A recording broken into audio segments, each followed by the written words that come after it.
Fala pessoal, tudo bem? Esse vídeo aqui é super importante porque o cenário macro ele está mudando de figura. Nos últimos meses você já deve estar cansado de ouvir falar da importância da taxa de juros. E essa importância ela está caindo. Não estou falando que agora a taxa de juros dos Estados Unidos não é mais importante, mas ela está perdendo relevância diante do novo cenário que está se formando. Esse gráfico aqui, ele mostra a inversão da curva de juros. Já entro um pouco mais em detalhes nele, mas sempre que ocorre a inversão da curva de juros, e agora a gente está nesse ponto aqui, esse ponto ele precede em alguns meses uma recessão da economia. A recessão, os períodos recessivos, eles são marcados por essa linha, por essa região vertical acinzentada, tá bem? Então eu já entro em mais detalhes sobre isso, mas veja essa notícia, esse indicador que foi divulgado hoje. As vagas de emprego nos Estados Unidos, elas caíram em 353 mil. Então, as vagas de emprego estão caindo. E esse é um indicador que a economia está entrando numa recessão.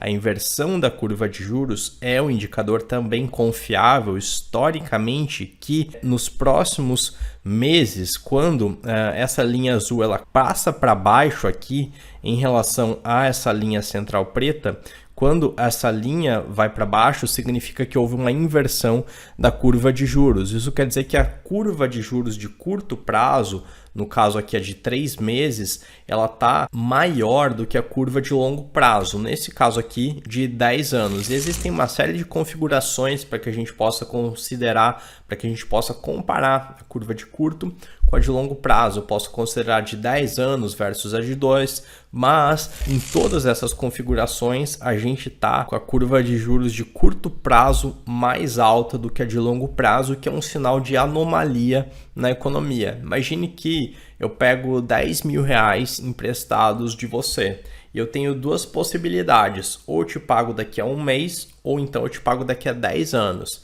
Se você fosse receber daqui a 10 anos, certamente você ia querer cobrar um juros mais elevado por esse empréstimo, já que você vai ficar com esse capital indisponível por mais tempo, né? Então, em condições normais, a curva de juros de mais longo prazo ela é mais alta do que a de curto prazo. E quando essa curva de longo prazo está mais alta do que a de curto prazo, essa linha azul ela está acima dessa linha central preta. Quando ela mergulha para baixo, significa que houve a inversão da curva de juros, e essa é uma situação de anomalia do mercado que geralmente precede uma recessão mais aprofundada. Aqui a gente pode observar que em dezembro de 2000 houve uma inversão bem acentuada da curva de juros, e alguns meses depois a gente teve o estouro da bolha.com, que causou uma profunda recessão. Começou em abril de 2001 e se estendeu até outubro daquele ano. Aqui em fevereiro de 2007 é um outro ponto de vale em que a curva estava bem invertida, e cerca de 11 meses depois eclodiu a crise do subprime, que foi uma grande recessão, a maior recessão dos tempos recentes. Em agosto de 2009 a gente também teve mais um ponto de vale, e um pouco depois teve a recessão causada pela Covid, e agora olha o ponto que a gente se encontra. Então a gente também está num vale, a gente está numa situação de anomalia em que a curva de juros de curto prazo ela está remunerando mais, ela está mais alta do que a de longo prazo. E isso antecede, como você já viu em várias ocasiões, um período de recessão que tem início daqui a alguns meses. E por que isso acontece? Vamos pegar aqui o gráfico da curva de juros. À medida que os juros vai aumentando, e é previsto que esse aumento continue até pelo menos setembro do próximo ano, e que o aumento estacione na casa dos 5,25%, hoje ele está em 4%, à medida que os juros vai aumentando, o custo para que as empresas tenham acesso ao capital, ele também se eleva. Isso faz com que as empresas invistam menos. Se elas investem menos, elas têm uma queda na produtividade.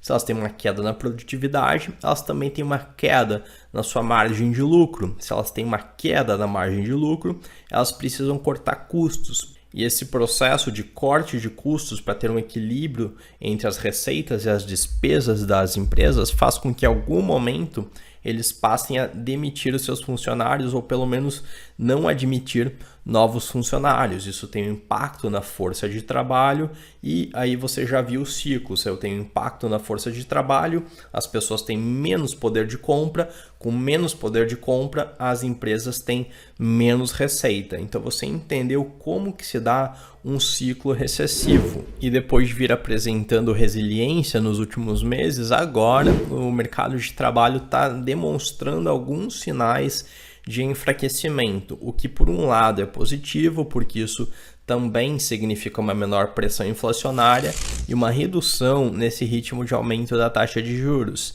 Mas ainda é previsto que os juros continue se elevando até pelo menos setembro do próximo ano, e isso gera aquele efeito que eu acabei de te mencionar. Isso também gera uma drenagem da liquidez do mercado, aumenta o custo para captação de mercado e tudo aquilo que eu acabei de mencionar, não vou repetir aqui. E esse é o cenário para que uma recessão se desenvolva. Então a gente está na iminência de que nos próximos meses haja uma recessão global. E qual que é o lado positivo disso tudo? Sim, uma recessão tem um lado positivo. Qualquer cenário tem um lado positivo.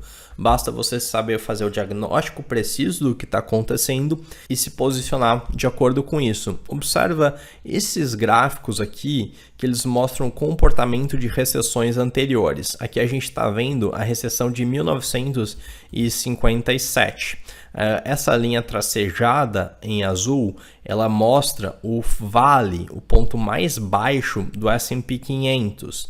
E observe que mesmo depois do S&P chegar no ponto mais baixo, o PIB continuava caindo, a renda das pessoas continuava em declínio. E mesmo com o PIB caindo, mesmo com a renda em declínio, o S&P ele já vinha se recuperando. Então a gente tem um gap entre a recuperação do S&P e aqui no caso, como tem uma grande correlação com o criptomercado, a gente pode esperar que a recuperação das criptomoedas elas ocorram antes da recuperação da economia real, do PIB, da volta do emprego, do aumento da renda, tá entendendo? Esse padrão de a recuperação do mercado financeiro anteceder a recuperação da economia real, vamos dizer assim, aconteceu em 1957, também em 1973. A partir desse ponto aqui, o S&P começou a se recuperar, em que pese o cenário recessivo da economia, essa linha amarela mostra o desenvolvimento do PIB, o PIB continuava em declínio, enquanto isso o S&P já vinha se recuperando. O mercado de trabalho estava em declínio e o S&P já vinha se recuperando. Mesmo padrão na crise do início dos anos 90, mesmo padrão na crise de 2007, veja, a S&P está aqui no pior momento e o PIB continua caindo, enquanto o S&P já está se recuperando, o mercado de trabalho continua piorando. Mesmíssimo padrão na crise da Covid, e entre essas recessões passadas, a única exceção que apresentou um padrão diferente foi a crise do estouro da bolha.com. PIB em recuperação, renda em recuperação e o S&P passou a se recuperar bem depois. E o que tudo isso significa? Significa que muito possivelmente a gente vai ver um cenário recessivo se desenvolvendo nos próximos meses, mas a recuperação dos mercados de renda variável, S&P, Bitcoin, Ethereum, etc., ela deve vir antes do ponto mais baixo, do ponto mais crítico dessa recessão. E quando exatamente vai ser o ponto de virada em que o S&P vai continuar subindo consistentemente, vai retomar a sua tendência primária de alta e por consequência o Bitcoin também?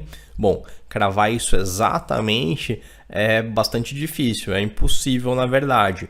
Mas a gente sabe que há uma alta correlação entre o fundo do S&P 500 e o fundo do ISM, que é o PMI, o Purchase Management Index. Esse índice aqui é um indicador que ele mede como anda a saúde da indústria, nesse caso aqui dos Estados Unidos. Então a gente vê que ele continua em declínio, mas o ponto positivo é que, de acordo com os padrões passados, quando ele passa a se recuperar, ainda que o mercado de trabalho continue em declínio, ainda que o PIB continue caindo, esse indicador aqui é um indicador que tem uma alta correlação com o fundo do S&P 500. E como o S&P 500 tem uma alta correlação com o Bitcoin, a gente pode considerar que quando isso aqui chegar no fundo, muito possivelmente é o fundo do Bitcoin, é o ponto de inflexão a partir do qual o criptomercado ele vai voltar para o seu ciclo de alta mais consistente. Portanto, o PMI é um indicador crucial para que a gente fique de olho e possa antecipar uma reversão do mercado. Na recessão de 57, o fundo do PMI ele ocorreu apenas um mês depois do fundo do S&P. Na recessão dos anos 70, ocorreu apenas 4 meses depois. Na dos anos 80, o fundo do PMI ele aconteceu 2 meses antes do fundo do S&P. Portanto, há uma correlação muito grande, uma proximidade muito grande entre esses dois fundos. Dentre esses números aqui dessa tabela, o que se destaca, que foge um pouco à regra, é novamente a crise.com, que como a gente já viu acima, é uma exceção a esse padrão.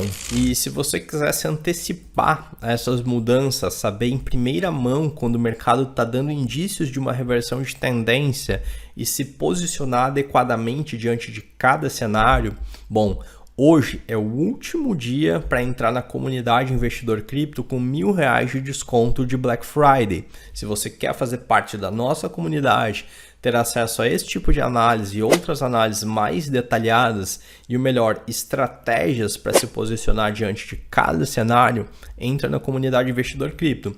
O link para ela está aqui na descrição. Te espero lá, um grande abraço e até o próximo vídeo.